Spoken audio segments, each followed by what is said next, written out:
Getting started on dinner. Sunday roast day. Comfort food. Even though it's like 100 degrees outside.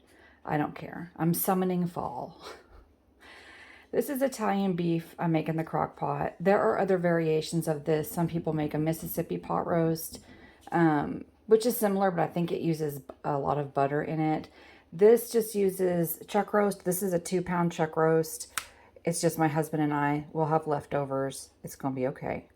If you have a larger family, you might want to pick up a bigger roast. You will have leftovers, I promise you, because one sandwich and you are full. You'll need some pepperoncinis, Italian dressing mix, just the dry packet, beef broth, or I have bone broth. I'm just going to mix this in with some hot water, and beer. You don't have to use the beer. You can just increase your water or add extra bone broth to it. But I'm telling you, the beer does something magical to the meat. It makes it really tender. You don't even have to use the full bottle or can. It can be any kind of beer. This is just what I happen to have in the fridge. I might use about half of this. And I guess I'll have to drink the other half. When this is all done, we're going to put it on some hoagie rolls with provolone cheese, and it's going to be friggin' delicious. So I'm going to put all of this in the crock pot and show you what it looks like before it gets started cooking. Okay, chuck roast is in. I added a cup of the bone broth. I just mixed the packet with 1 cup of water, hot water. I put about half the jar of these pepperoncinis in. This is a 32-ounce jar. They didn't have the smaller jars available at my store. What I do is I pick the peppers out and then I take the stems and just pull them out with the seeds.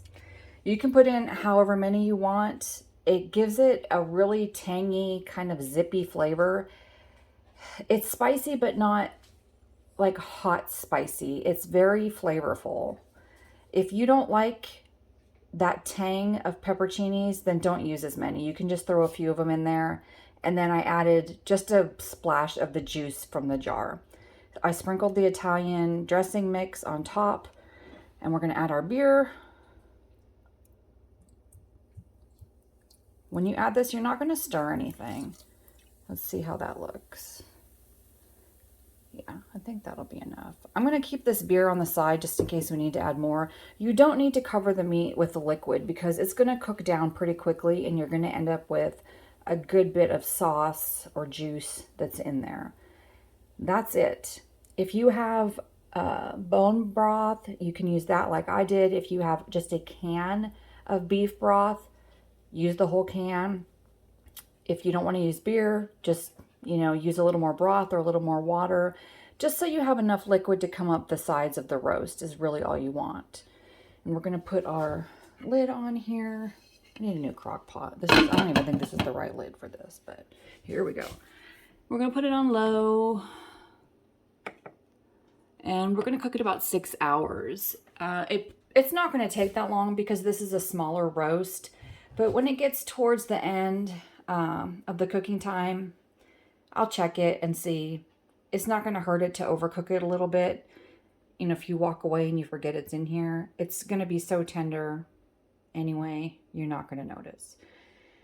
Then we're going to shred it up, put it back in the juice, and then serve it on the rolls, toasted rolls with provolone. So when this is done, I will show you how it turned out. Okay, here's the meat after it's cooked down. I cooked this on low about 5 hours. And mine just automatically goes to warm, so I left it on that setting till now we're ready to eat. You can see the peppers have cooked down in that juice. You just put it on these are bolillo rolls. You can use sandwich rolls, hamburger buns, bread, whatever you have. A couple slices of provolone cheese and a couple peppers on there. And that is an Italian beef sandwich.